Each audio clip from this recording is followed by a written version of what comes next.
በደቡብ ኢትዮጵያ ክልል ጋሞ ዞን በመሬት ናዳና በጎርፍ አደጋ የ64 ሰዎች ሕይወት አለፈ። አደጋው ትናንት ሌሊት በጣለው ዝናብ የተከሰተው በዞኑ ካምባ ዙሪያ ጋጮ ባባና ቦንኬ በተባሉ ወረዳዎች ውስጥ ነው። በሌላ በኩል በዞኑ ጋጮ ባባ ወረዳ በመሬት ናዳና በጎርፍ አደጋ ሰዎች ሕይወት ማለፉን የተነገረው።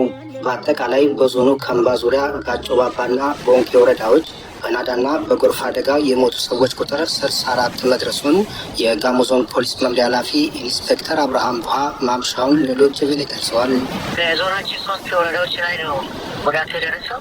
እስካሁን ባለው በአንደኛ ወረዳ 58 የሚያክል አስከሬን ተገኝተዋል።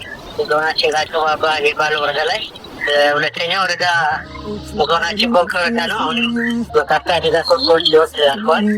አጠቃላይ በሶስቱ ወረዳ 64 ሰው ሕይወት አልፈዋል።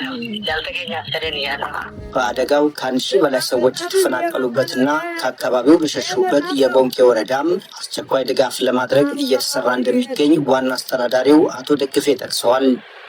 በጊዜ ትምህርት ግቢ ተዘጋ። ይው